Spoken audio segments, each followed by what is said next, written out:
In the heart of Indonesia, Kamu tahu apa yang terjadi? unraveling the truth behind the most chilling crimes, this is where the verdict is delivered. Pada musim kemarau panjang tahun 2007, yang memecahkan rekor, permukaan air sebuah waduk di lereng gunung yang dalam di Jawa Tengah surut hingga memperlihatkan dasarnya. Saat para pekerja sedang menggali untuk memasang pipa irigasi, cangkul mereka membentur sebuah bongkahan beton yang keras. Setelah tanah disingkirkan, tampak tulang belulang putih menyembul dari celah-celah retakan. Itu adalah tulang belulang seorang Bante berusia 70-an dan seorang umat wanita berusia 50-an yang 7 tahun sebelumnya dicemooh oleh masyarakat karena dikabarkan kawin lari. Namun, mereka tidak pernah meninggalkan vihara. Selama 7 tahun, mereka terperangkap di dalam beton yang pengap di dasar waduk yang dingin. Peristiwa itu terjadi pada malam yang sangat dingin pada tanggal 3 Desember 2000. Bante Damawijaya, yang selama 50 tahun tidak pernah melewatkan satu hari pun puja pagi, dan Ibu Hartini, yang telah mengabdikan seluruh sisa hidupnya dan menyumbangkan seluruh warisan suaminya sebesar 1 miliar rupiah untuk mengurus dapur umum vihara, lenyap tanpa jejak. Namun, keesokan paginya, kamar mereka ditemukan dalam keadaan yang anehnya tenang. Tasbih Bante yang telah berusia 50 tahun, amplop berisi uang tunai, ponsel, bahkan sepasang sandal jepit yang seharusnya ia kenakan, semuanya tertata rapi di dalam kamar. Tidak mungkin bagi seorang bahante tua berusia 70-an yang berjalan dengan bantuan tongkat karena lututnya yang sakit, turun dari gunung bertelanjang kaki di tengah malam yang dingin. Yang lebih mencengangkan adalah satu-satunya kamera CCTV di vihara mati total tepat selama 4 jam 30 menit, dari pukul 11 malam hingga pukul 3.30 pagi pada malam mereka menghilang. Namun, polisi menutup kasus ini sebagai kasus minggat biasa, hanya berdasarkan satu panggilan telepon misterius yang memberitahukan bahwa mereka telah pergi bersama, dan dunia pun mencela mereka sebagai bahante dan umat yang telah melanggar sila. Putri yang ditinggalkan selama 7 tahun, membagikan selebaran sambil kehujanan di terminal bus dan menangis darah memohon keadilan, tetapi tidak ada yang mendengarkan. Apa yang sebenarnya terjadi di vihara yang sunyi itu, di mana bahkan CCTV pun mati? Mengapa kedua orang itu, yang harus pergi tanpa sempat mengenakan alas kaki, ditemukan 7 tahun kemudian sebagai tulang belulang yang dingin di dasar waduk? Mari kita mulai ceritanya. Fajar menyingsing di vihara Bodhihening pada tanggal 3 Desember 2000 yang terletak di lereng gunung setinggi 280 meter di atas permukaan laut di Jawa Tengah. Ibu Sari, juru masak vihara, adalah orang yang selalu menyalakan lampu di dapur umum tepat pukul 4.30 pagi setiap hari. Ini adalah tahun ke-12 ia bekerja di vihara Bodhihening dan ia bisa menemukan letak setiap piring dan panci di dalam vihara bahkan dengan mata tertutup. Pagi itu pun, Bu Sari membuka pintu dapur umum di tengah kegelapan yang dingin dan memulai harinya dengan merebus air di tungku besar. Ujung jarinya membeku, tetapi Bu Sari tidak peduli dan menyalakan api dengan memasukkan kayu bakar ke dalam tungku. Pagi di vihara Bodhihening selalu dimulai dengan suara genta Bante Damawijaya. Bante Damawijaya, yang telah menjaga vihara ini selama hampir 50 tahun, selalu duduk di Damasala pada pukul 4 pagi dan memukul genta. Suaranya menggema lembut hingga ke desa di kaki gunung. Para tetua desa mengukur hari mereka dengan suara itu, dan beberapa dari mereka menganggap pagi baru benar-benar datang ketika suara genta terdengar. Bu Sari menunggu air mendidih sambil menajamkan telinga. Suara genta tidak terdengar. Bu Sari memiringkan kepalanya, tetapi ia berpikir mungkin Bante sedang tidak enak badan dan melanjutkan persiapan sarapan. Sambil mencuci beras dan memotong sayuran, suasana di sekitar Damasala tetap sunyi. Biasanya pada jam ini, cahaya lilin akan merembes keluar dari jendela Damasala, tetapi hari itu area Damasala gelap gulita. Setelah pukul 5 pagi, Bu Sari berjalan menuju Damasala dengan sandal jepitnya. Saat ia melintasi halaman, napasnya mengepul putih dan tanah di bawah kakinya mengeras karena embun beku. Pintu Damasala tertutup dan tidak ada seorang pun di dalamnya. Genta di atas meja masih dalam posisi yang sama seperti tadi malam, dan lilinnya padam. Dari lelehan lilin yang mengeras di atas piringnya, jelas bahwa tidak ada yang masuk ke Damasala sejak puja malam sebelumnya. Bu Sari bergegas menuju kuti, tempat tinggal Bante. Ketika ia membuka pintu, selimut terlipat rapi, dan jubah abu-abu Bante tergantung di gantungan baju. Ponsel model lama tergeletak di meja samping tempat tidur, dan amplop berisi uang tunai 2,3 juta rupiah juga masih ada. Bu Sari melihat tasbih yang selalu dibawa Bante ketika meninggalkan vihara tergeletak di samping bantal. Tasbih itu adalah pemberian gurunya saat ia ditahbiskan, sebuah benda yang tidak pernah lepas dari tangannya selama 50 tahun. Jantung Bu Sari berdebar kencang. Ia langsung berlari ke kamar Ibu Hartini di sebelah dapur umum.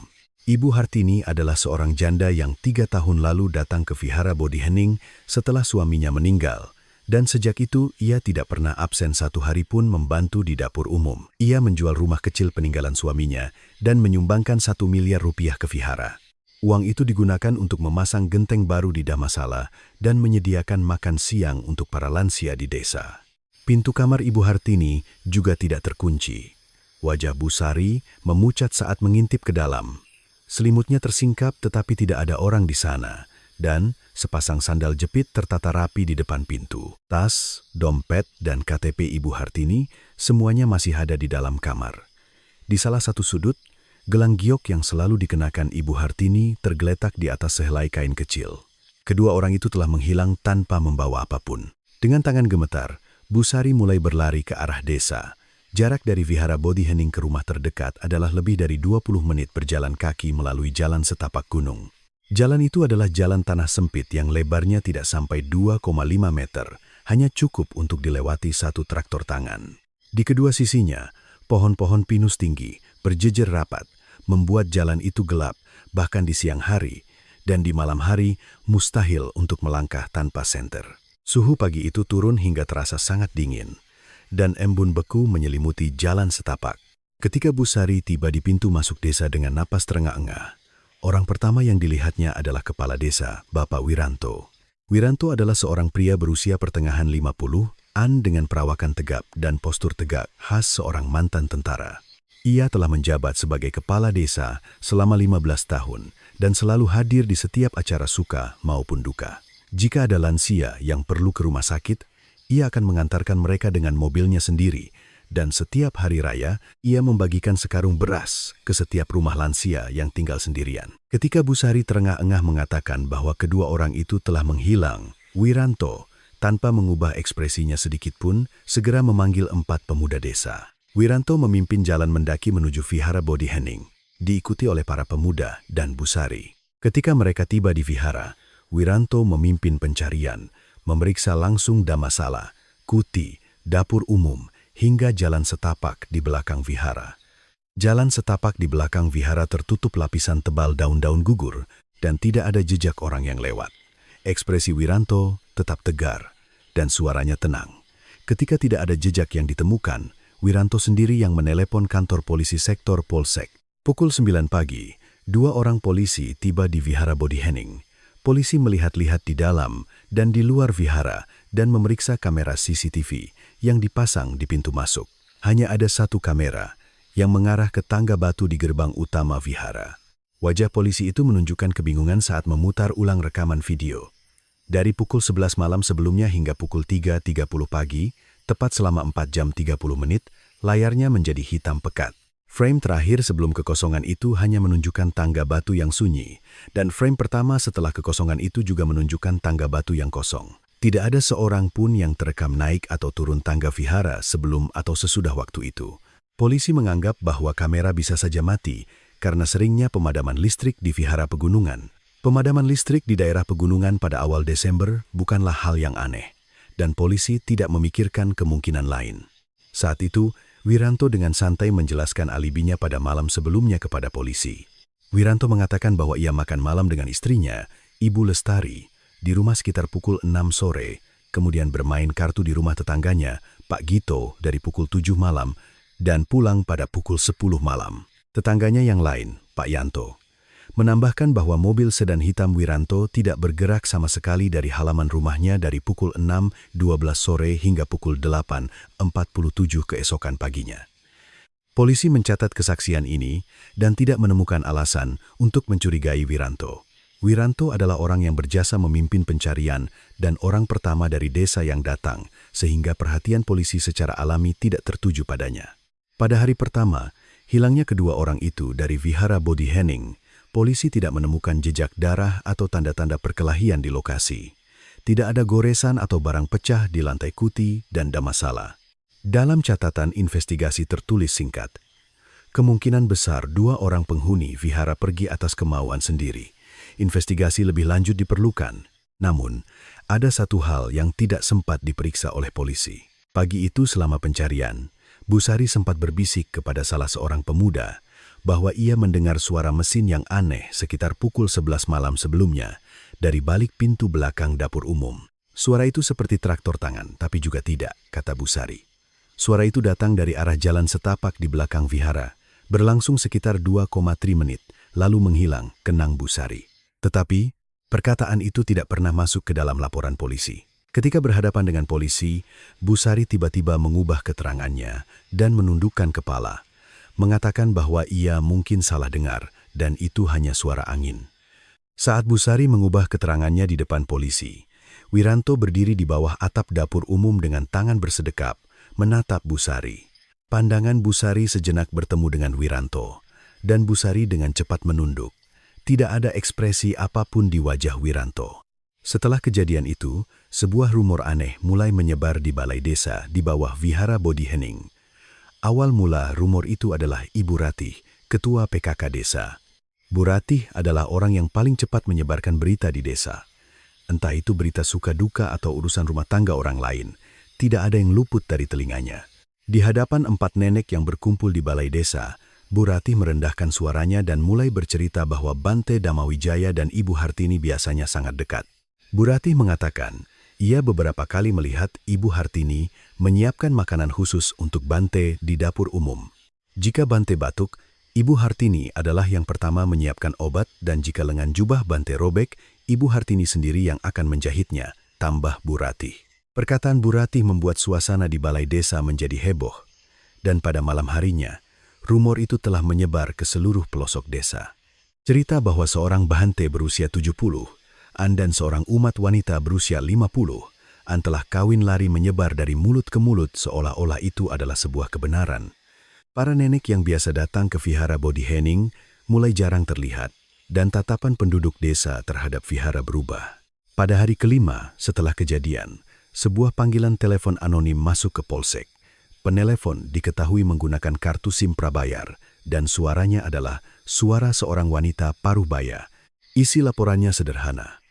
Bante Damawijaya dan Ibu Hartini memiliki hubungan yang tidak biasa, dan mereka telah meninggalkan vihara bersama-sama. Polisi menambahkan laporan ini ke dalam catatan investigasi, dan kata minggat bersama untuk pertama kalinya muncul dalam dokumen resmi.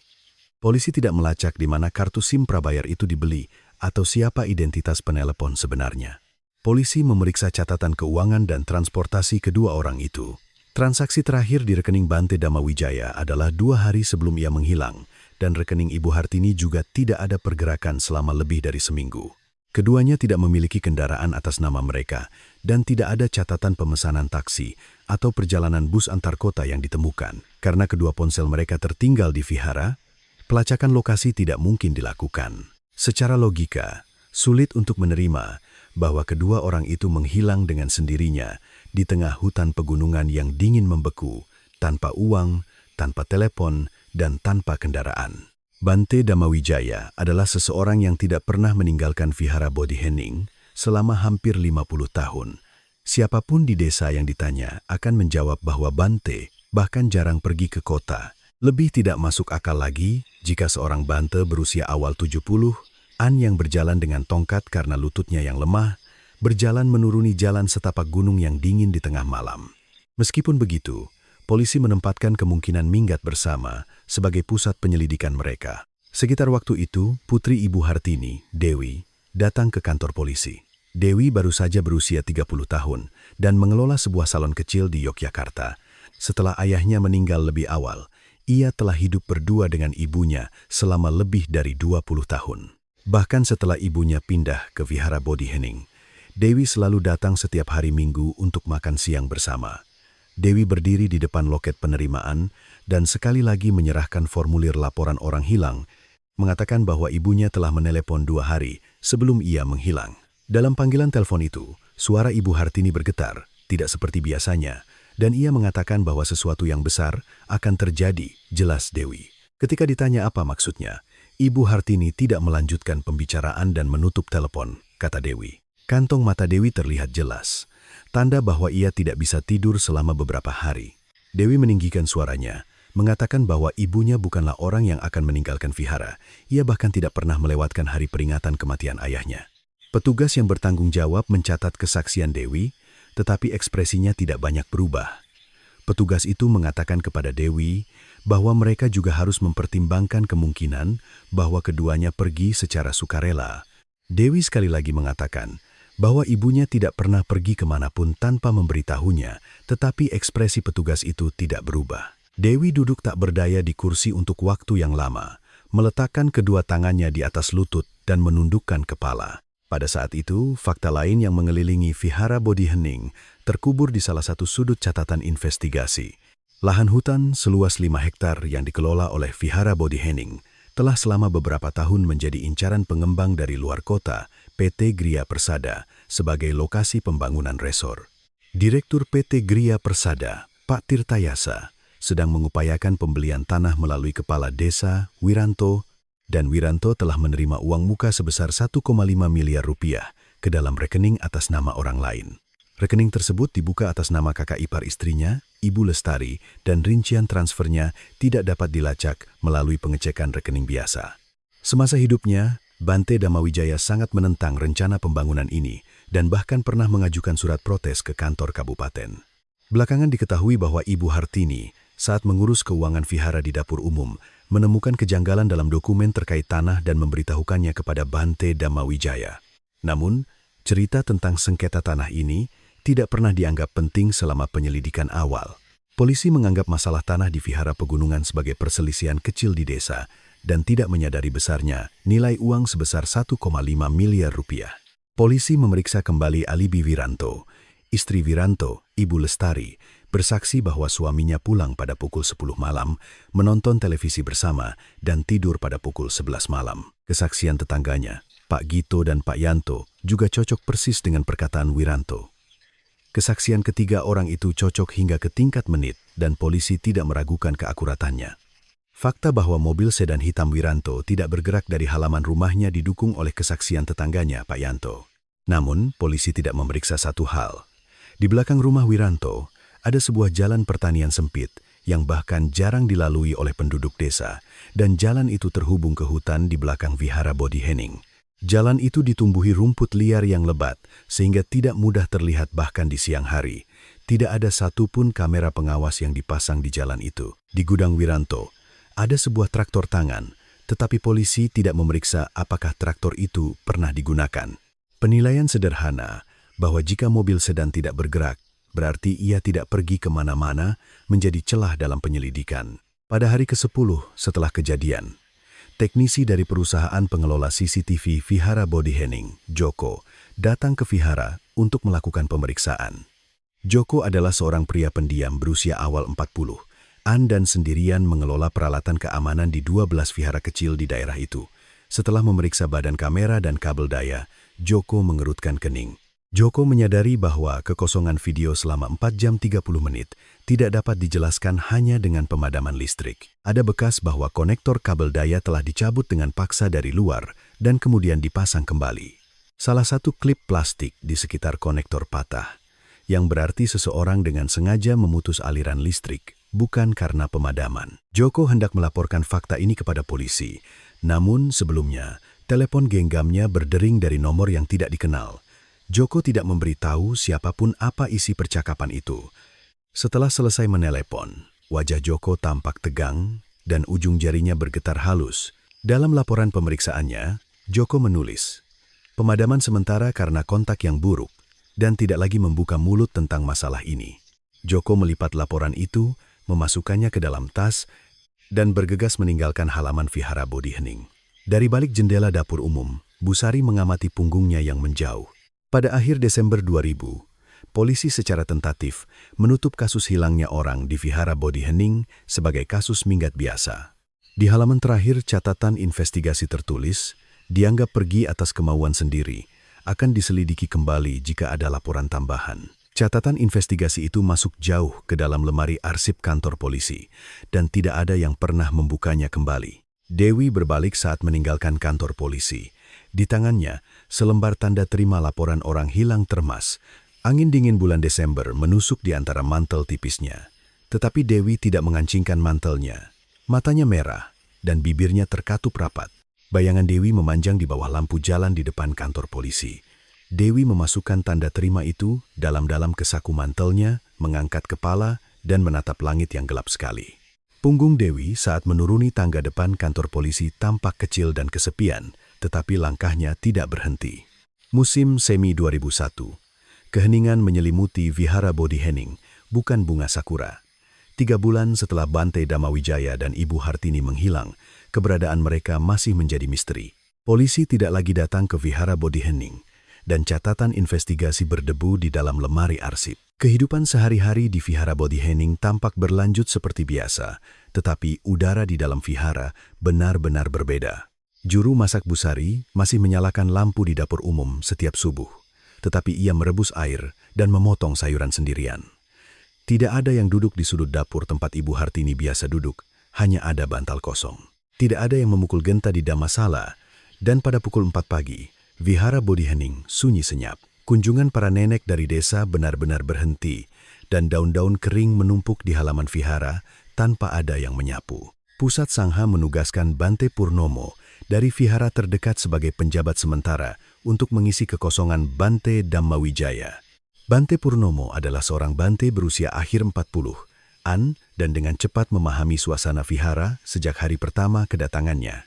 Dengan alasan akan merapikan kuti Bante Dhammawijaya, ia mulai memasukkan barang-barang di dalam kamar ke dalam kotak. Kitab-kitab suci, dokumen, album foto, dan surat-surat yang dikumpulkan Bante Dhammawijaya selama 50 tahun masuk ke dalam kotak. Bante Purnomo menumpuk kotak-kotak itu di gudang di belakang Dhammasala dan mengunci pintu gudang.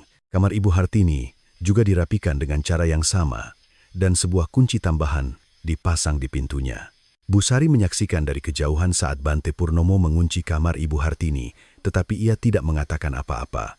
Malam itu, Busari duduk lebih lama dari biasanya di dapur umum dan menatap kegelapan di luar jendela tanpa mematikan lampu. Dewi datang ke Vihara Bodhihening setelah mendengar kabar bahwa jejak ibunya telah terkunci. Ketika Dewi berdiri di depan kamar Ibu Hartini, kunci baru yang terpasang bersinar dingin. Dewi meminta Bante Purnomo untuk mengembalikan barang-barang ibunya, tetapi Bante Purnomo menolak dengan alasan peraturan pengelolaan aset vihara. Dewi berdiri di halaman vihara selama lebih dari 1 jam dan akhirnya menuruni jalan setapak gunung dengan tangan hampa. Saat menuruni jalan setapak, atap vihara Bodhihening terlihat semakin kecil di mata Dewi dan ia berulang kali menoleh ke belakang. Sementara itu kehadiran Wiranto di desa semakin kuat. Wiranto tetap menjabat sebagai kepala desa setelah kejadian itu dan justru menjadi lebih aktif dalam urusan desa. Wiranto membiayai sendiri perbaikan atap balai desa dan pengaspalan jalan masuk desa juga berhasil ia lobi ke kantor kabupaten. Penduduk desa berterima kasih kepada Wiranto dan tidak ada seorang pun yang mencurigainya. Wiranto tetap muncul di setiap acara suka-duka seperti biasa dan membantu para lansia pergi ke rumah sakit dengan mobilnya. Namun, di balik itu semua, Wiranto diam-diam melanjutkan transaksi tanah dengan Direktur PT Gria Persada, Pak Tirtayasa. Surat protes penolakan pembangunan yang diajukan Bhante Dhammawijaya ke kantor kabupaten secara alami kehilangan keefektifannya setelah Bhante menghilang. Wiranto mulai mengumpulkan surat persetujuan pembangunan untuk 5 hektar lahan hutan Vihara Bodhihening dari penduduk desa satu persatu, dan penduduk percaya pada penjelasan Wiranto bahwa mereka akan menerima kompensasi jika pembangunan dilanjutkan. Pak Tirtayasa mentransfer tambahan 700 juta rupiah ke rekening atas nama lain milik Wiranto, sehingga total uang muka mencapai 2,2 miliar rupiah.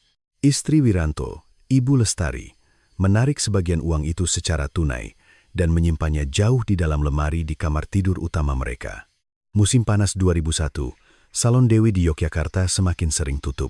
Dewi kembali mendatangi kantor polisi dan meminta penyelidikan ulang, tetapi petugas yang bertanggung jawab hanya mengulangi bahwa sulit jika tidak ada petunjuk baru. Dewi mengirimkan surat permohonan ke kantor kabupaten, kantor provinsi, dan layanan pengaduan publik nasional. Tetapi yang ia dapatkan hanyalah pesan teks konfirmasi penerimaan. Dewi mulai membuat selebaran sendiri. ia mencetak foto ibunya dan Bante Damawijaya berdampingan, dan di bawahnya ia menuliskan tanggal hilang, ciri-ciri, dan nomor kontaknya.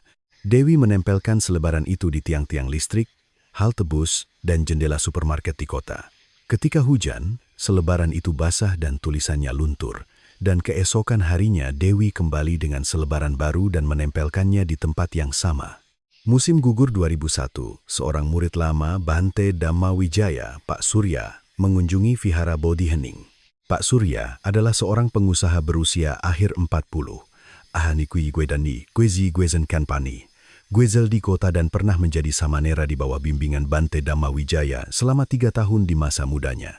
Bahkan setelah tidak lagi menjadi samanera, Pak Surya selalu datang ke Vihara Bodhihening pada hari Minggu pertama, setiap bulan untuk minum teh bersama Bante, dan sudah menjadi kebiasaannya untuk memeriksa kesehatan Bante. Pak Surya berdiri lama sambil memandangi pintu-pintu terkunci di Vihara Bodhihening yang dijaga oleh Bante Purnomo. Mulai hari itu, Pak Surya mencetak ulang selebaran dengan biaya sendiri sebesar 12 juta rupiah dan menyebarkannya di vihara-vihara, pasar, dan terminal di 3 kabupaten terdekat. Pak Surya bertemu dengan Dewi, dan mereka mulai membagikan selebaran bersama setiap Sabtu pagi di depan terminal bus kota. Dari 10 orang yang lewat, hanya 2 atau 3 orang yang mau menerima selebaran, dan sebagian besar memalingkan muka. Tahun 2002, 2003, 2004 berlalu. Setiap kali tahun berganti, foto ibu di selebaran Dewi sedikit memudar, dan beban waktu mulai terlihat di wajah Dewi. Salon Dewi semakin sering tutup sehingga pelanggan tetap satu persatu pergi, dan sewa tempatnya mulai menunggak 3 bulan. Meski begitu, Dewi tetap berdiri di depan terminal bus setiap Sabtu pagi. Pak Surya, setelah selesai bekerja di tokonya, menelepon Dewi setiap malam untuk menanyakan apakah ada laporan baru, dan jawabannya selalu sama setiap hari. Musim semi 2005, Dewi memasang spanduk kecil di awal jalan setapak menuju Vihara Bodhihening. Spanduk itu memuat foto ibunya dan Bante Damawijaya, serta tulisan mencari 2 orang ini. Spanduk itu robek oleh angin dan hujan, dan Dewi membuat spanduk baru dan memasangnya lagi. Ketika spanduk ketiga dipasang, penduduk desa mulai memandang Dewi dengan aneh. Wiranto dalam rapat desa mengemukakan pendapat bahwa spanduk itu merusak pemandangan desa, dan beberapa warga setuju. Dewi terpaksa memindahkan spanduk itu ke tempat yang lebih tersembunyi di dalam jalan setapak, jauh dari pandangan orang. Pembangunan di lahan hutan Vihara Bodhihening berjalan lancar. Wiranto telah mendapatkan surat persetujuan dari 32 warga desa, dan PT Gria Persada telah menugaskan studi analisis mengenai dampak lingkungan. Maket resor dipajang di balai desa, dan penduduk desa dipenuhi harapan sambil menghitung-hitung jumlah kompensasi mereka. Wiranto tersenyum dan berjabat tangan dengan penduduk desa di depan umum, sementara traktor tangan di gudang di belakang rumahnya mulai berkarat. Tidak ada yang melihat traktor itu, dan tidak ada yang ingat keberadaan jalan pertanian di belakang gudang. Dewi tidak pernah melewatkan satupun Sabtu pagi di depan terminal bus. Terkadang ia berdiri di bawah hujan, dan terkadang tangannya membeku hingga tidak bisa membagikan selebaran dengan benar. Di saku mantelnya, tanda terima laporan orang hilang yang ia terima dari kantor polisi 5 tahun lalu masih terlipat. Sudut-sudut tanda terima itu sudah usang dan compang camping, tetapi Dewi tidak membuangnya. Selama 5 tahun, yang tersisa di sisinya hanyalah setumpuk selebaran yang pudar, tanda terima yang usang, dan satu kalimat terakhir dari ibunya, sesuatu yang besar akan terjadi. Musim dingin 2005, salju pertama turun di pegunungan di belakang Vihara Bodhihening. Di halaman vihara, salju menumpuk rata tanpa jejak kaki, dan es menggantung panjang dari atap Dhammasala. Juru masak Busari meninggalkan Vihara Bodhihening pada akhir musim dingin itu. Sambil mengemasi barang-barangnya, Busari berkeliling dapur umum untuk terakhir kalinya dan menatap lama pada bantal kosong di tempat Ibu Hartini biasa duduk. Bibir Busari bergerak-gerak beberapa kali, tetapi tidak ada suara yang keluar.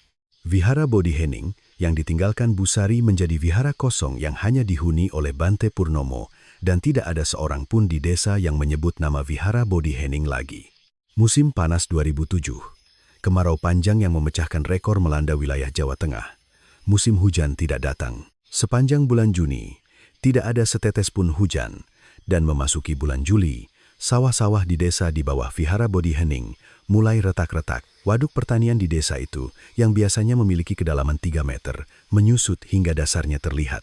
Ilalang di sekitar waduk menguning dan kering, dan dasar lumpurnya retak di bawah sinar matahari, menciptakan pola seperti tempurung kura-kura. Penduduk desa memutuskan untuk memasang pompa air untuk mengalirkan sisa air di waduk ke sawah, dan peralatan ekskavasi dari kantor kabupaten didatangkan.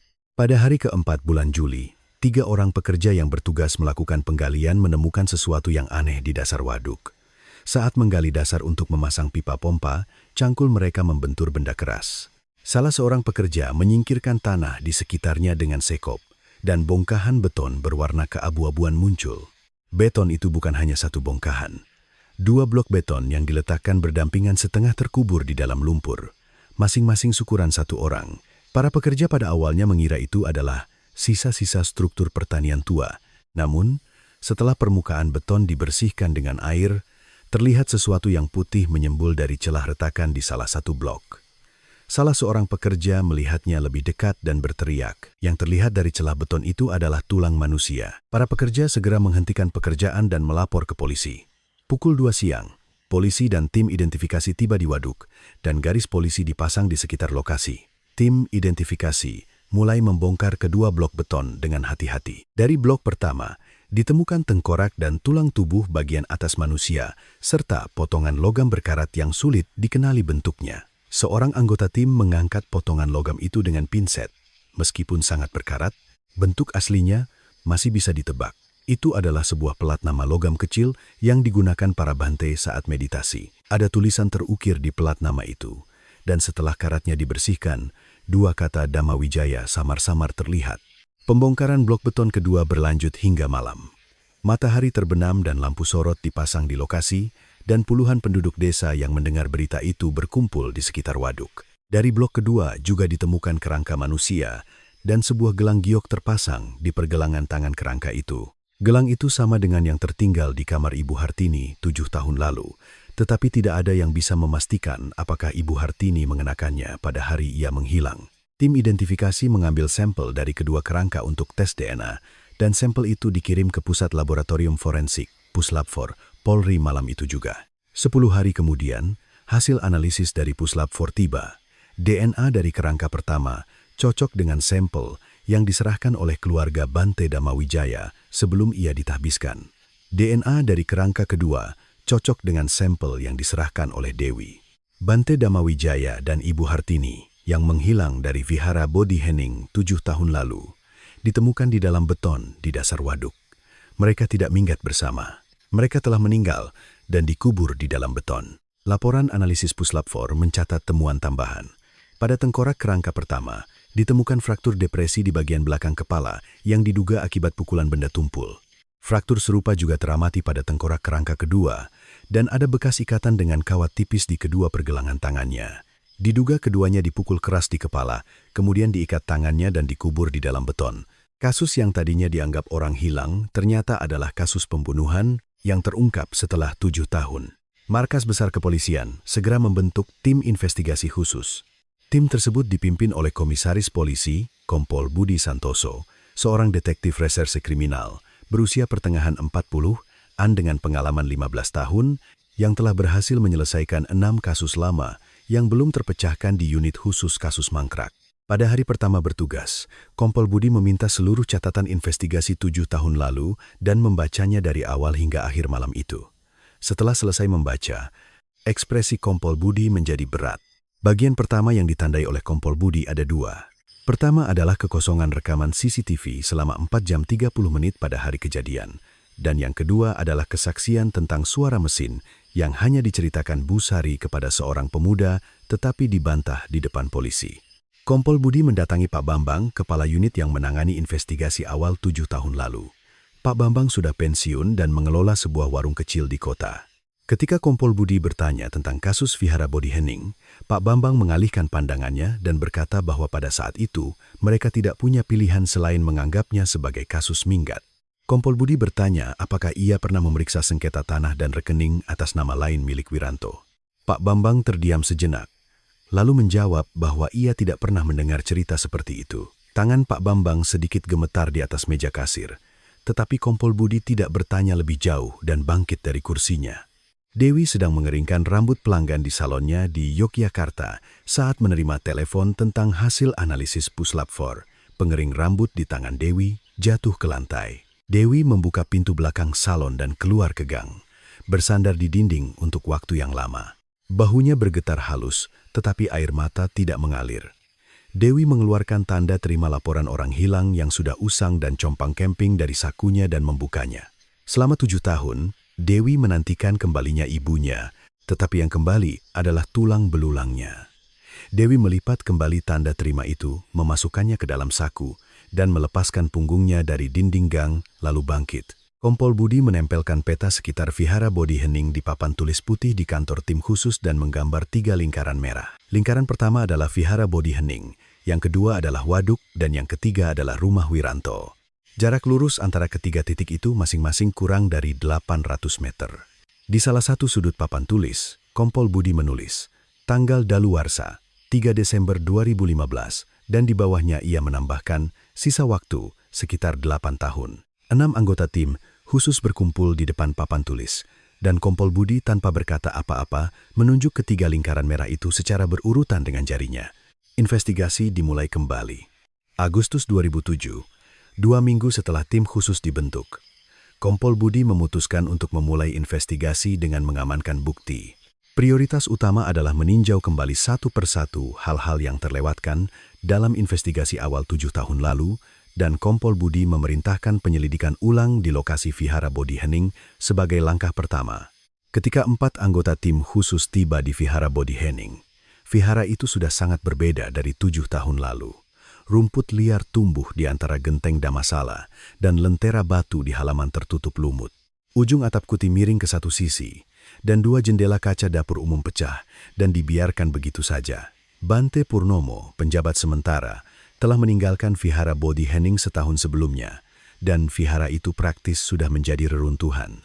Tim khusus mulai menggeledah damasala, kuti, dapur umum, dan gudang secara berurutan. Gembok di pintu gudang yang dikunci oleh Bante Purnomo sudah berkarat dan bisa lepas hanya dengan digoyangkan tanpa kunci. Di dalam gudang, 8 kotak berisi barang-barang Bante Damawijaya dan 3 kotak berisi barang-barang Ibu Hartini menumpuk berdebu. Tim membuka kotak-kotak itu satu persatu, memeriksa isinya, dan mengklasifikasikan kitab-kitab suci, dokumen, foto-foto usang, dan surat-surat sebagai barang bukti untuk dikemas. Di dalam kotak milik Bante Damawijaya, ditemukan salinan surat protes penolakan pembangunan yang diajukan ke kantor kabupaten. Di margin surat protes itu, ada sebuah catatan yang sepertinya ditulis sendiri oleh Bante Damawijaya. Catatan itu berbunyi, perlu memeriksa keaslian sertifikat tanah, bandingkan dengan dokumen jang. Kompol Budi membaca catatan itu dan menatap surat protes itu untuk waktu yang lama. Momen krusial dalam penggeledahan datang dari dapur umum. Di salah satu sudut dapur, 6 gentong tanah liat berjejer, dan di dalamnya masih ada sisa-sisa tauco dan sambal yang sudah lama mengering. Seorang anggota tim yang memeriksa lantai di bawah gentong-gentong itu menemukan bahwa ubin di bawah gentong paling dalam memiliki warna yang sedikit berbeda dari sekitarnya. Ketika ubin itu diangkat, ada sebuah ruang dangkal di bawahnya, dan sebuah amplop cokelat yang dibungkus plastik tergeletak bersama 2 kantong penyerap kelembapan. Amplop itu disegel ganda untuk melindunginya dari kelembapan, dan tidak ada tulisan apapun di permukaannya. Kompol Budi sendiri yang membuka amplop itu dengan tangan bersarung. Di dalam amplop ada 3 benda. Yang pertama adalah 5 lembar salinan sertifikat tanah untuk 5 hektar lahan hutan Vihara Bodhi Hening. 3 di antaranya memiliki lingkaran yang dibuat dengan pulpen merah. Di dekat bagian yang dilingkari, yaitu bagian tentang peralihan hak milik, ada catatan di margin yang berbunyi, tanggal dan stempel berbeda dari yang asli. Benda kedua adalah sebuah USB flash drive kecil dengan selotip putih menempel di permukaannya. Benda ketiga adalah 2 lembar catatan tulisan tangan Ibu Hartini. Di lembar pertama tertulis, Pak Kades menyuruh Bante menyerahkan gunung. Katanya kalau tidak diserahkan, tidak akan dibiarkan begitu saja. Di lembar kedua tertulis, Direktur PT Gria Persada Pak Tirtayasa mengirim uang kepada Pak Kades. Aku sudah menyimpan rekaman percakapan teleponnya. Di bagian paling bawah, tercatat sebuah tanggal, Tanggal itu adalah 5 hari sebelum Bante Damawijaya dan Ibu Hartini menghilang. Kompol Budi segera menyerahkan USB itu kepada Aibtu Yuni dari tim forensik digital. Yuni adalah seorang ahli forensik digital berusia akhir 30-an yang terkenal di kepolisian karena kemampuannya memulihkan data dari media penyimpanan yang rusak. Karena USB itu telah disegel bersama penyerap kelembapan selama 7 tahun, kerusakan fisiknya hampir tidak ada. Ketika Yuni menghubungkan USB itu ke komputer analisis, teridentifikasi adanya beberapa file audio. File pertama berdurasi 3 menit 42 detik. Berisi rekaman percakapan 2 orang pria. Seorang pria menyuruh untuk segera menyelesaikan urusan dokumen tanah, dan pria lainnya menjawab bahwa Bante bersikeras tidak mau menyerahkannya. File kedua berdurasi 2 menit 18 detik. Berisi percakapan 2 pria yang sama tentang sejumlah uang. File ketiga berdurasi 1 menit 53 detik, berisi seorang pria yang mengatakan bahwa mereka harus membereskan kedua orang itu. Audio tersebut diduga direkam menggunakan fungsi perekam ponsel yang diletakkan di dekat percakapan telepon. Meskipun ada suara bising, isi percakapan dapat diidentifikasi. Kompol Budi meminta analisis identifikasi penutur dari file-file tersebut ke bagian analisis suara Puslap 4. Analisis diperkirakan akan memakan waktu sekitar 1 bulan, dan sebagai sampel pembanding, diperlukan suara Wiranto dan Direktur PT Gria Persada, Pak Tirtayasa. Untuk mendapatkan sampel suara Wiranto, Kompol Budi mengumpulkan rekaman rapat desa dan transkrip konsultasi pengaduan masyarakat di kantor kabupaten. Suara Pak Tirtayasa diekstrak dari video promosi perusahaan dan wawancara di stasiun TV lokal. Pengumpulan sampel saja memakan waktu 10 hari, dan permintaan analisis ke Puslap 4 baru diajukan pada awal September. Sementara itu, Kompol Budi mulai melacak aset Wiranto. Aset atas nama Wiranto hanya terdiri dari 1 rumah dan lahan pertanian seluas 3.000 meter persegi dan tidak tampak ada yang aneh. Namun, 1 rekening yang dibuka atas nama kakak ipar istrinya, Ibu Lestari, menarik perhatian Kompol Budi. Ke rekening itu, total 1,5 miliar rupiah ditransfer dalam 3 kali transaksi antara September hingga November 2000, dan pengirimnya adalah nama anak perusahaan PT Gria Persada. Setelah transfer, 730 juta rupiah ditarik tunai selama 2 tahun dan lokasi penarikan sebagian besar adalah ATM sebuah bank di kota. Waktu penarikan terkonsentrasi antara pukul 6 hingga 7 pagi, waktu di mana paling sedikit orang di sekitar ATM. Kompol Budi meminta rekaman CCTV di sekitar ATM pada saat penarikan, tetapi rekaman 7 tahun lalu sudah dihapus. Awal Oktober, hasil sementara analisis suara dari Puslap 4 tiba. Suara salah satu dari 2 penutur pria dalam 3 file tersebut menunjukkan tingkat kecocokan frekuensi per segmen sebesar 95,7% dengan sampel pembanding suara Wiranto. Suara penutur lainnya memiliki kemiripan tinggi dengan sampel pembanding suara Pak Tirtayasa, tetapi karena adanya suara bising, diperlukan analisis tambahan untuk putusan akhir. Kompol Budi membagikan hasil ini dalam rapat tim khusus, dan pandangan para anggota tim tertuju pada nama Wiranto di papan tulis. Pada saat yang sama, Dewi mendatangi kantor tim khusus. Dewi bertanya kepada Kompol Budi tentang amplop dari bawah gentong, dan Kompol Budi menjawab bahwa ia tidak bisa memberikan rincian karena penyelidikan sedang berlangsung. Dewi mengangguk dan bangkit dari kursinya, tetapi berhenti di depan pintu. Tanpa berbalik, Dewi berkata, "Ibu pasti menyembunyikan amplop itu untuk ditunjukkan kepada seseorang." Kompol Budi menatap punggung Dewi tanpa menjawab, dan Dewi membuka pintu dan keluar ke koridor. Bayangan Dewi memanjang di bawah lampu neon koridor dan suara langkah kakinya menjauh. Kompol Budi kembali ke kantor dan berdiri di depan papan tulis. Di papan tulis tertulis 3 lingkaran merah, nama Wiranto, dan tanggal daluarsa. Di bawahnya, Kompol Budi menulis angka baru. Sisa waktu sekitar 8 tahun. Bukti yang diperoleh, amplop gentong, audio USB, rekening atas nama lain.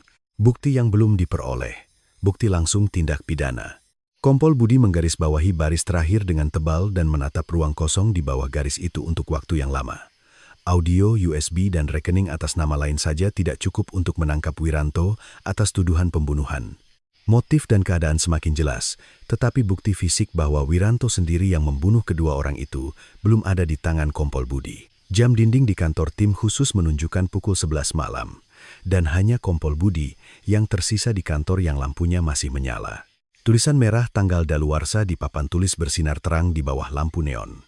Kompol Budi bersandar di kursinya, menatap langit-langit, dan sesaat kemudian bangkit kembali dan membuka halaman pertama catatan investigasi.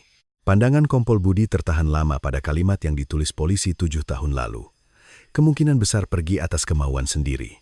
Pagi itu, November 2007, embun beku pertama turun. Kompol Budi sedang merangkum arah investigasi dalam rapat tim khusus. Catatan tulisan tangan dari amplop gentong, audio USB, dan riwayat rekening atas nama lain adalah bukti yang mendukung motif dan keadaan Wiranto, tetapi masih kurang satu langkah untuk membuktikan pembunuhan di pengadilan. Diperlukan saksi mata atau bukti fisik yang dapat membuktikan bahwa Wiranto pergi ke Vihara Bodhihening pada malam itu. Kompol Budi memutuskan untuk bertemu kembali dengan orang-orang yang muncul dalam catatan investigasi 7 tahun lalu satu persatu. Orang pertama yang ia temui adalah juru masak, Bu Sari. Setelah meninggalkan Vihara Bodhihening, Bu Sari bekerja sebagai asisten di sebuah warung makan kecil di kota terdekat. Ketika Kompol Budi mendatangi warung itu, Bu Sari sedang mencuci piring di dapur. Tangan Bu Sari berhenti ketika Kompol Budi bertanya tentang suara mesin pada malam 7 tahun lalu. Bu Sari menundukkan kepala dan terdiam lama. Kompol Budi tidak mendesaknya, dan hanya suara tetesan air dari keran dapur yang mengisi keheningan di antara mereka. Akhirnya, Bu Sari membuka mulut dan mengatakan bahwa ia jelas mendengar suara traktor tangan sekitar pukul 11 malam itu. Suara itu datang dari arah jalan setapak di belakang vihara, sekali naik dan sekali turun, kenang Bu Sari. Suara saat turun lebih berat dari saat naik dan terasa lambat seolah-olah sedang membawa sesuatu, tambah Bu Sari. Ketika Kompol Budi bertanya, mengapa ia tidak mengatakan ini 7 tahun lalu, pandangan Bu Sari jatuh ke lantai.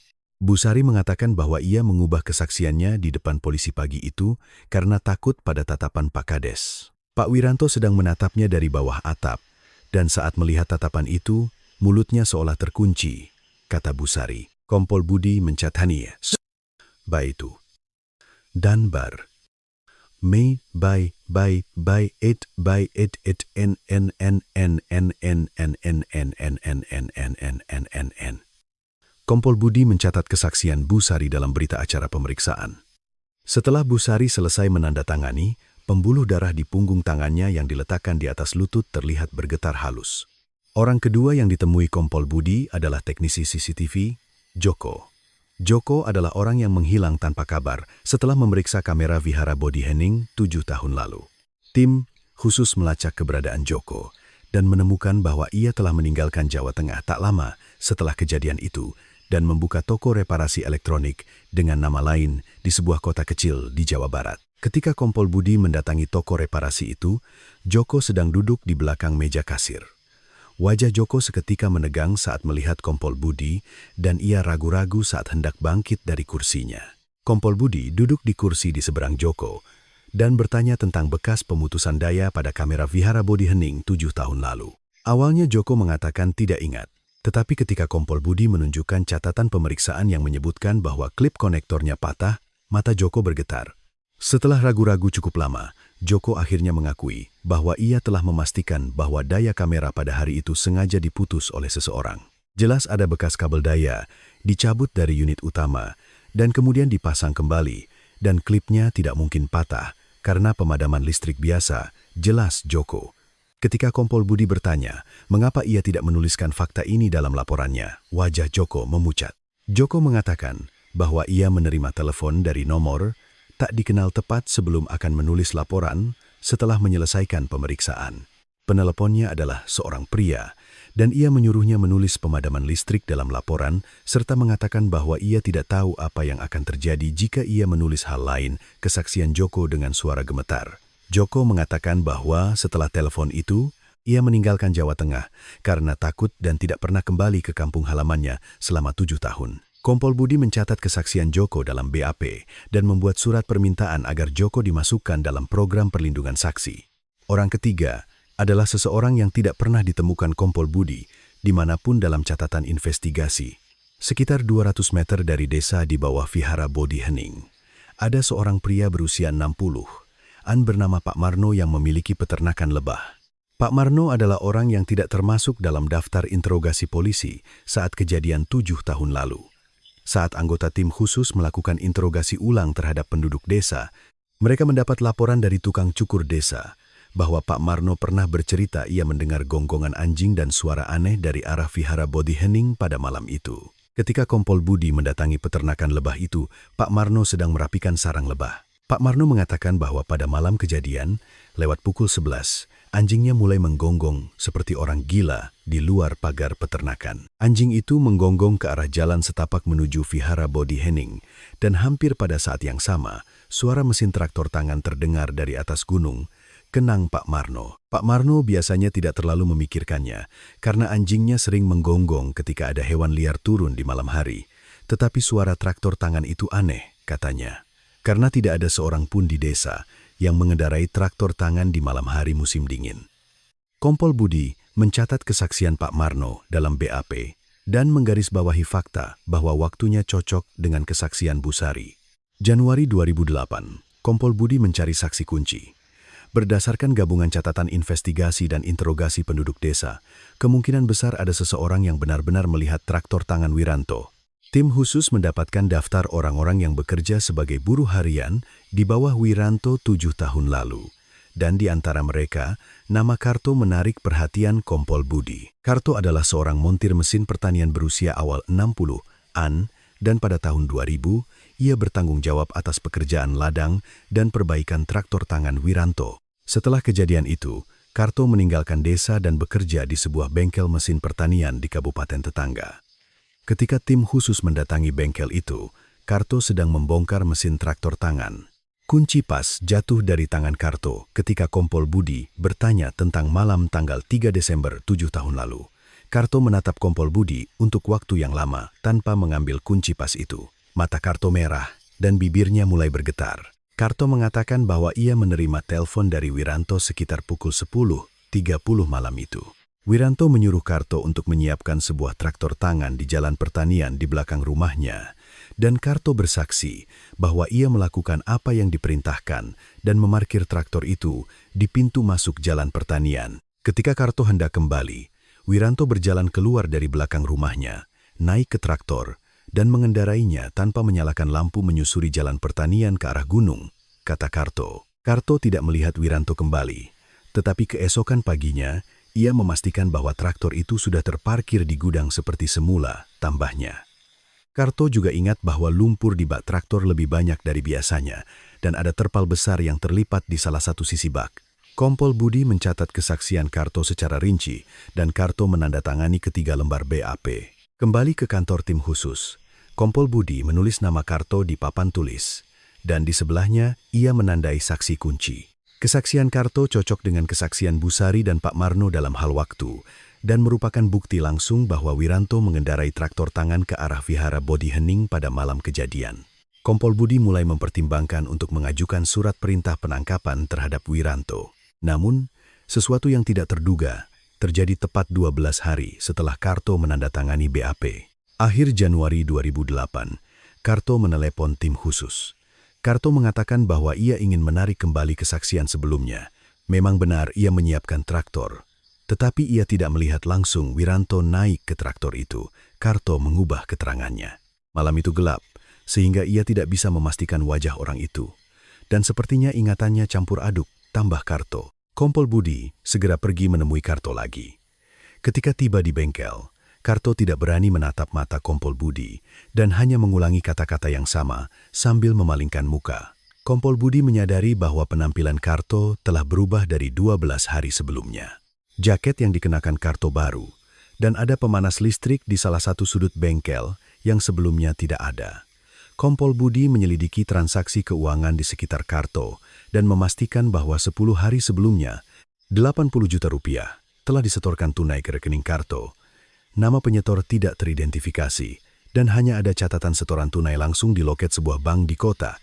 Pada tanggal yang sama, perjanjian sewa untuk toko material kecil yang dikelola oleh putra Karto telah dibuat ulang dengan tambahan klausul pembebasan uang jaminan. Pemilik bangunan tempat toko material itu berada adalah ipar Wiranto. Kompol Budi melaporkan kronologi pencabutan kesaksian Karto dalam rapat tim khusus. Ekspresi para anggota tim menjadi berat dan keheningan panjang menyelimuti ruang rapat. Dengan kesaksian saksi kunci yang ditarik kembali, pengajuan surat perintah penangkapan terhadap Wiranto terpaksa ditunda. Kejaksaan menyampaikan kepada tim khusus bahwa dengan bukti yang ada saat ini, sulit untuk mengeluarkan surat perintah. Tingkat kecocokan penutur sebesar 95,7% pada audio USB adalah bukti keadaan yang kuat, tetapi diperlukan analisis tambahan pada bagian yang bising untuk diakui sebagai bukti langsung di pengadilan. Transaksi keuangan di rekening atas nama lain bisa menjadi bukti korupsi tanah, tetapi hubungan langsungnya dengan pembunuhan masih kurang. Investigasi kembali menemui jalan buntu. Malam itu, Kompol Budi berdiri sendirian di depan papan tulis di kantornya. Di papan tulis, tertulis pada 3 lingkaran merah, nama Wiranto, nama Karto, dan tanggal daluarsa. Kompol Budi menatap tanggal daluarsa yang tertulis di sudut kanan bawah papan tulis, 3 Desember 2015. Pada Januari 2008, sisa waktu adalah 7 tahun 11 bulan. Tampak seperti waktu yang lama, tetapi selama saksi kunci bungkam dan bukti fisik tidak ditemukan, waktu itu tidak ada artinya. Kompol Budi mengeluarkan pulpen dari sakunya dan menulis 2 kata di ruang kosong di papan tulis. Sepatu bot, traktor tangan. Kompol Budi menggarisbawahi kedua kata itu, menutup pulpennya, dan menatap kegelapan di luar jendela. Lampu neon di kantor tim khusus memproyeksikan bayangan Kompol Budi yang memanjang di atas papan tulis. Musim gugur 2015. 3 bulan tersisa sebelum daluarsa. 7 tahun telah berlalu. Setelah pencabutan kesaksian Karto pada tahun 2008, investigasi terhenti dalam keheningan yang panjang dan tim khusus hanya bertahan dengan dibubarkan dan dibentuk kembali berulang kali. Kompol Budi telah naik pangkat menjadi Ajun Komisaris Besar Polisi, AKBP, tetapi berkas kasus Vihara Body Henning tidak pernah keluar dari lacinya. Setiap kali tanggal 3 Desember tiba, Budi menatap tanggal daluarsa yang tertulis di papan tulis dan menyaksikan angka yang tersisa berkurang satu persatu. Pada September 2015, ketika sisa waktu tinggal 3 bulan, Budi mengajukan laporan ke Mabes Polri meminta pengaktifan kembali tim khusus. Dalam laporan itu, 2 kata sepatu bot dan traktor tangan sebagai bukti fisik yang belum ditemukan ditulis dengan huruf tebal. Yang tidak dilepaskan Budi selama 7 tahun adalah sepatu bot Wiranto. Sampel tanah yang diambil dari dasar waduk saat ditemukan pada Juni 2007 mengandung komponen yang tidak biasa. Laboratorium Analisis Geologi Puslap-4 memastikan bahwa tanah itu adalah lapisan sedimen yang mengandung rasio tinggi fosil alga mikroskopis yang disebut tanah andesit vulkanik, dan tanah semacam ini hanya teridentifikasi di sekitar waduk dekat Vihara Body Henning di seluruh wilayah Jawa Tengah. Budi telah lama menduga kemungkinan bahwa tanah andesit ini menempel pada sepatu bot yang dikenakan Wiranto pada hari kejahatan. Namun, untuk menyita sepatu bot itu diperlukan surat perintah penggeledahan, dan untuk mendapatkan surat perintah diperlukan pembuktian tuduhan yang cukup kuat. Dengan penilaian bahwa pengajuan surat perintah tidak akan diterima, hanya dengan kesaksian Karto yang telah ditarik kembali dan bukti tidak langsung, Budi telah menyimpan langkah ini selama 7 tahun. Pada September 2015, yang mengubah keadaan adalah orang yang tidak terduga. Mantan Sekretaris Direktur PT Gria Persada, Pak Tirtayasa, yang bernama Sari, menghubungi tim khusus. Sari adalah seorang wanita berusia awal 40-an dan telah berhenti dari PT Gria Persada 3 tahun sebelumnya. Sari mengatakan bahwa ia memiliki setumpuk dokumen yang ia salin dari brankas perusahaan saat itu dan akan menyerahkannya kepada tim khusus. Budi bertemu Sari di sebuah kedai kopi di Jakarta. Sari meletakkan sebuah amplop coklat di atas meja, dan di dalamnya ada 12 lembar salinan surat perintah transfer dana internal PT Gria Persada. Surat perintah transfer itu secara eksplisit menyebutkan item dana terkait pembelian lahan Vihara Body Henning, dan di kolom penerima tertulis nama kakak ipar istri Wiranto. Sari bersaksi bahwa Pak Tirtayasa sendiri yang mendorong transfer ini, dan dalam percakapan telepon dengan Wiranto, ia berulang kali mengatakan untuk membereskan masalah Vihara Body Henning. Budi mencatat kesaksian Sari dalam BAP dan mengajukan surat perintah penggeledahan terhadap PT Gria Persada untuk membandingkan dengan surat perintah transfer asli. Setelah dokumen Sari diamankan, situasinya berubah. Kejaksaan secara komprehensif meninjau surat perintah transfer dana internal PT Gria Persada, riwayat transaksi rekening atas nama lain, file audio USB, dan catatan tulisan tangan dari Gentong. Kejaksaan berpendapat bahwa pembuktian tuduhan terhadap Wiranto telah memenuhi standar untuk penerbitan surat perintah penggeledahan, dan Budi segera mengajukan surat perintah penggeledahan rumah Wiranto. Pada 8 Oktober 2015, surat perintah penggeledahan dikeluarkan. Pada 9 Oktober pagi-pagi sekali, 6 anggota tim khusus tiba di rumah Wiranto. Wiranto sedang menonton televisi di ruang tamu, dan ketika tim menunjukkan surat perintah, ekspresinya seketika menegang, tetapi segera kembali ke wajah datarnya yang biasa. Wiranto berdiri di halaman dengan tangan bersedekap, mengawasi penggeledahan tim, dan sudut bibirnya tidak bergerak sedikit pun. Tim menggeledah kamar tidur utama, gudang, dan lumbung secara berurutan. Di dalam lemari kamar tidur utama, ditemukan tumpukan uang tunai, dan setelah dihitung, totalnya adalah 320 juta rupiah. Di lumbung, ditemukan sebuah traktor tangan. Tetapi traktor yang sudah berusia 15 tahun itu sangat berkarat, sehingga sulit untuk dinilai nilai buktinya. Yang dicari Budi adalah sesuatu yang lain. Budi mulai memeriksa rak-rak di dalam lumbung satu persatu. Di atas rak, peralatan pertanian, karung pupuk, dan perkakas usang bercampur aduk, dan debu tebal menumpuk. Sepasang sepatu bot karet hitam yang tertutup oleh 2 karung pupuk di rak paling bawah menarik perhatian Budi. Sepatu bot itu sudah tua dan permukaannya retak, tetapi terlihat tanah kering menempel di alur solnya. Budi mengambil sepatu bot itu dengan tangan bersarung dan membaliknya untuk memeriksa solnya.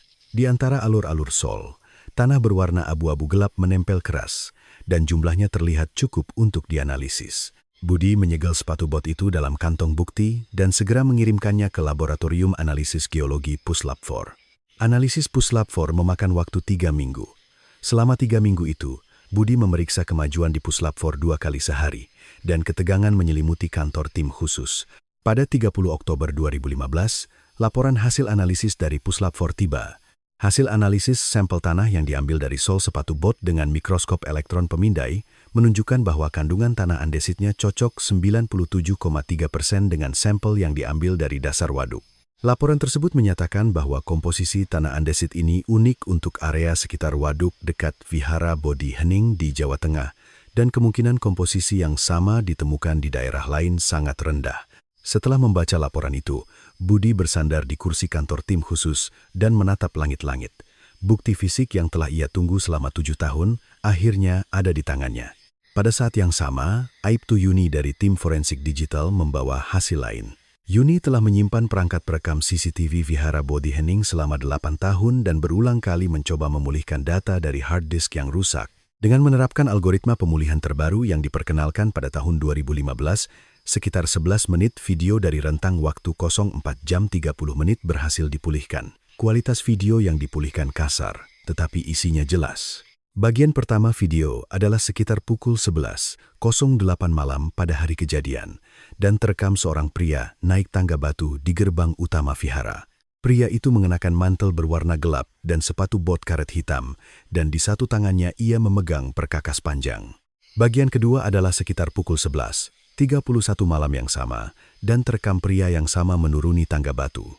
Di belakang pria itu, terlihat muatan yang ditutupi terpal besar di bak traktor tangan, dan pria itu menuruni lereng perlahan dengan memanfaatkan gravitasi tanpa menyalakan mesin traktor. Postur tubuh dan cara berjalan pria dalam video itu mirip dengan Wiranto, dan bentuk sepatu botnya tampak identik dengan sepatu bot yang disita dari lumbung. Yuni menyerahkan video yang dipulihkan kepada Budi, dan Budi menonton video itu 3 kali berulang-ulang sebelum memanggil seluruh tim khusus. Pada 5 November 2015, Budi mengajukan surat perintah penangkapan terhadap Wiranto. Daftar bukti yang dilampirkan dalam surat perintah itu mencapai 287 halaman.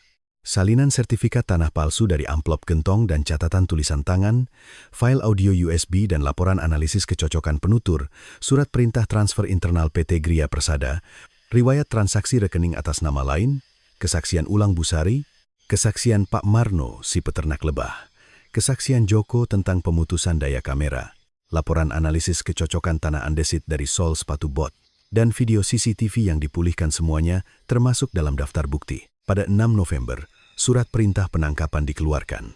Pada 7 November pukul 6 pagi, 8 anggota tim khusus mengepung rumah Wiranto. Budi sendiri yang mengetuk pintu gerbang, dan Wiranto membukanya dengan mengenakan piyama. Ketika Budi menunjukkan surat perintah penangkapan, pandangan Wiranto berhenti pada namanya sendiri di surat perintah itu.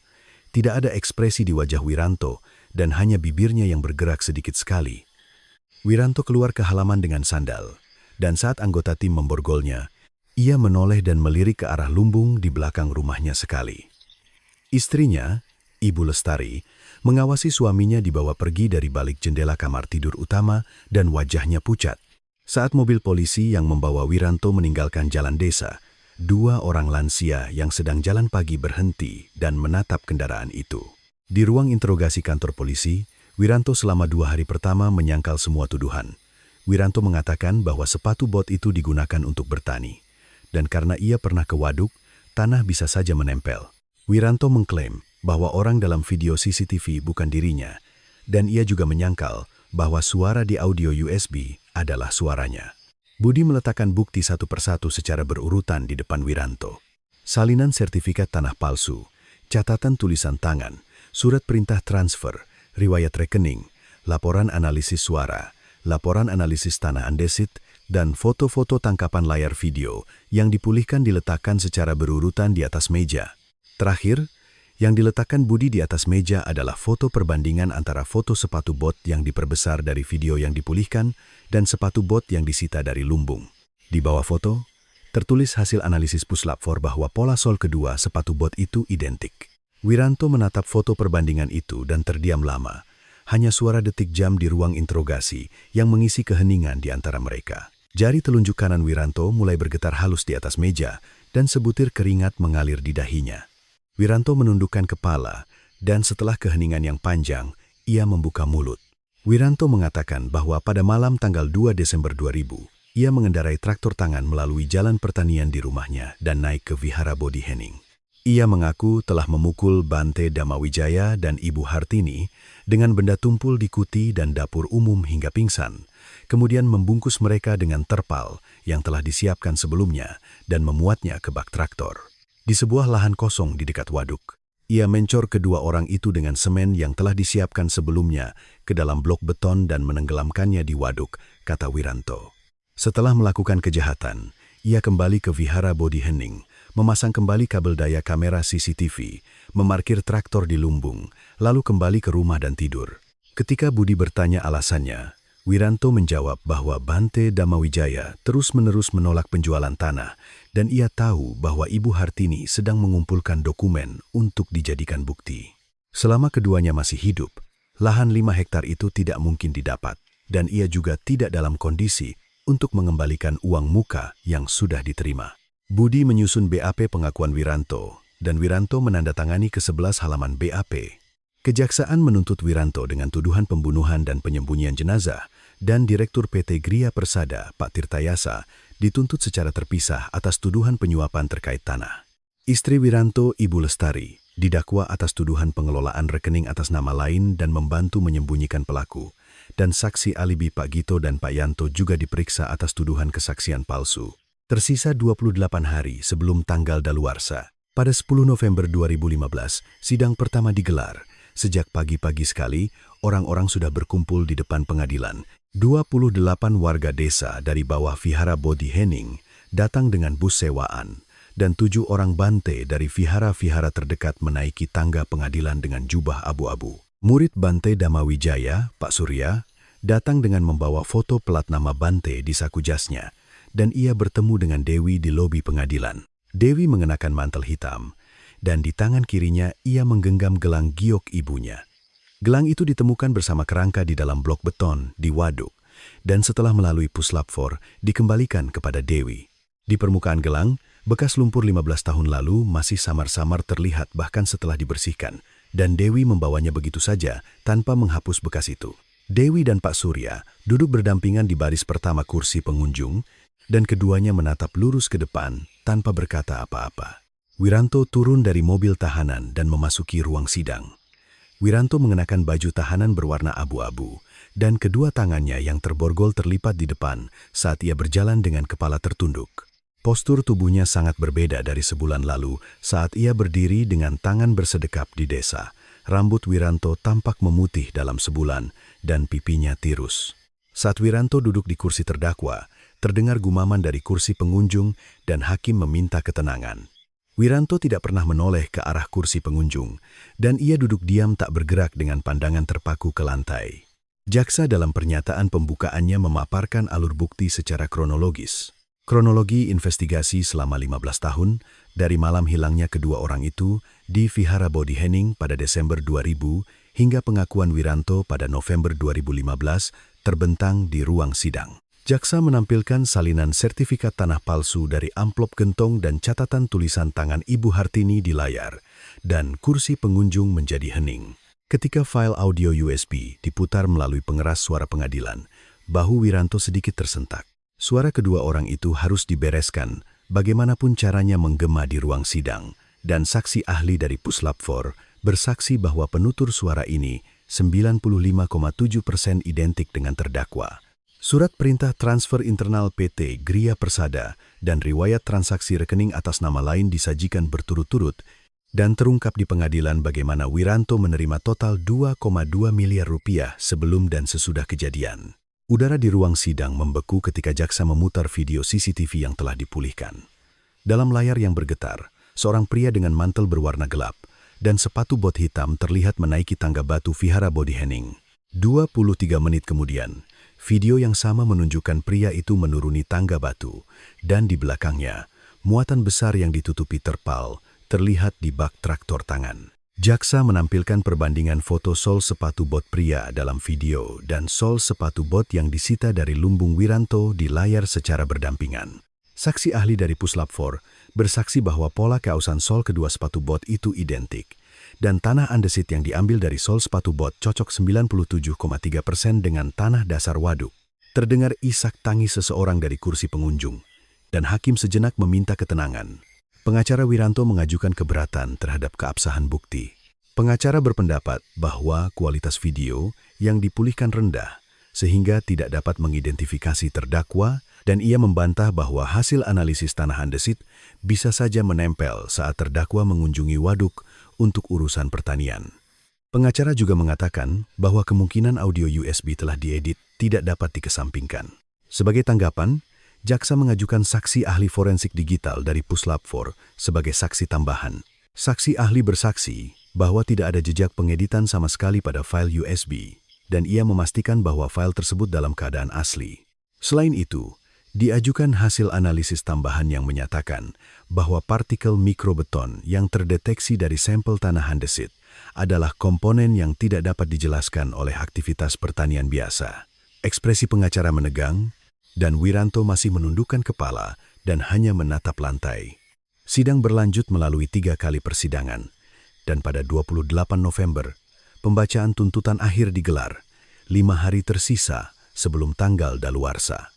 Jaksa dalam tuntutan akhirnya mengatakan, terdakwa telah merenggut nyawa seorang bante yang telah menjaga vihara selama 50 tahun dan seorang umat yang telah menyumbangkan seluruh hartanya ke vihara demi sebidang tanah seluas 5 hektar. Jaksa menekankan bahwa terdakwa selama 15 tahun berpura-pura menjadi kepala desa yang dihormati di desa, menyembunyikan kejahatannya secara menyeluruh, dan menghalangi penyelidikan dengan menyuap saksi dan memanipulasi bukti. Pengacara dalam pembelaan terakhirnya berargumen bahwa berbahaya untuk menjatuhkan hukuman bersalah hanya berdasarkan bukti tidak langsung, tetapi karena Wiranto sendiri telah mengakui kejahatannya pada tahap penyelidikan, pembelaannya tidak berbobot. Wiranto diberi kesempatan untuk memberikan pernyataan akhir, tetapi ia tetap menundukkan kepala dan tidak mengatakan apa-apa. Bibir Wiranto bergerak beberapa kali, tetapi tidak ada suara yang keluar. Pada 1 Desember, sidang putusan digelar, 2 hari sebelum tanggal daluarsa. Di depan pengadilan, ada orang-orang yang telah menunggu sejak malam sebelumnya, dan puluhan warga yang tidak mendapatkan tiket masuk berdiri di tangga depan pengadilan. Dewi kali ini juga duduk di baris pertama kursi pengunjung, menggenggam gelang giok di tangan kirinya. Pak Surya duduk di sebelah kanan Dewi, dan ia mengeluarkan foto plat nama Bante Damawijaya dari saku jasnya dan meletakkannya di atas lutut. Budi duduk di baris belakang kursi pengunjung dengan pakaian sipil dan tas berisi berkas investigasi selama 8 tahun diletakkan di bawah kakinya. Hakim ketua mulai membacakan putusan. Hakim mengatakan bahwa ia mengakui bahwa terdakwa Wiranto secara terencana membunuh 2 orang demi keuntungan finansial, menyembunyikan jenazah mereka dengan mengecornya dalam beton, dan selama 15 tahun menghalangi penyelidikan melalui penghancuran bukti dan intimidasi saksi. Hakim menyatakan bahwa kejahatan terdakwa sangat merusak martabat manusia dan menjadikan tempat suci yang telah dijaga oleh para korban seumur hidup mereka sebagai alat keserakahan sehingga sifat kejahatannya sangat berat.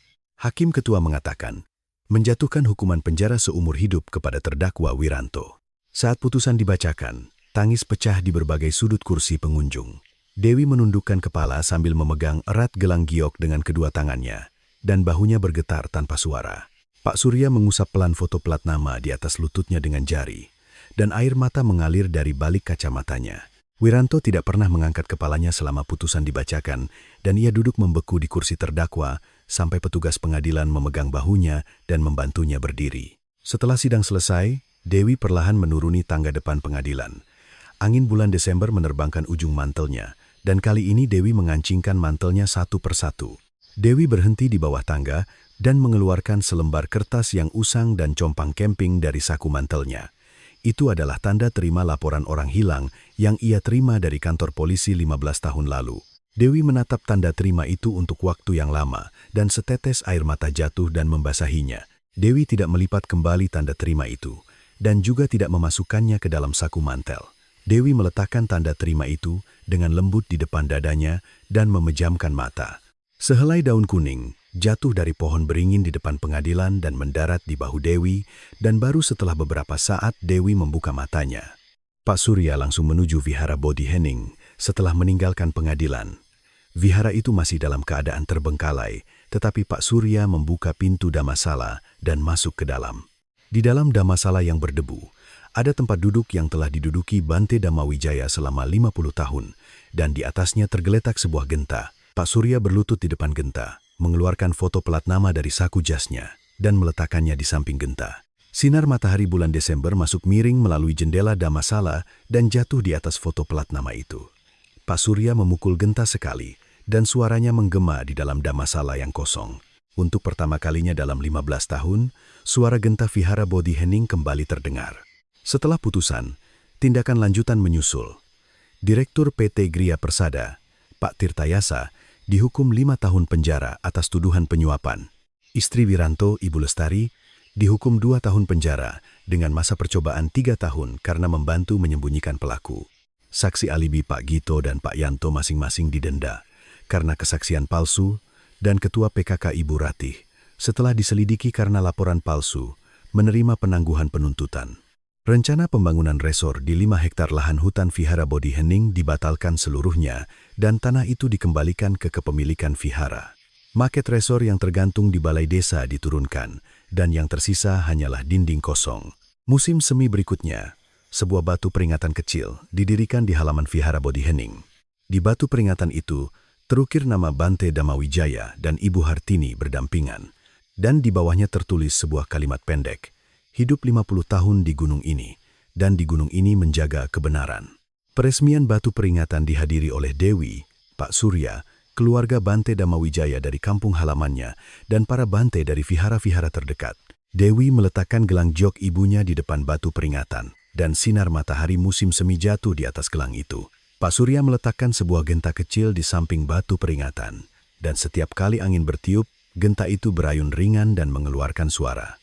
Angin bertiup di antara pohon-pohon pinus di belakang Vihara Bodhi Hening, dan sehelai kelopak bunga sakura jatuh di atas kedua nama di batu peringatan. Dewi berdiri lama di depan batu peringatan, lalu memasukkan tangan ke saku mantelnya.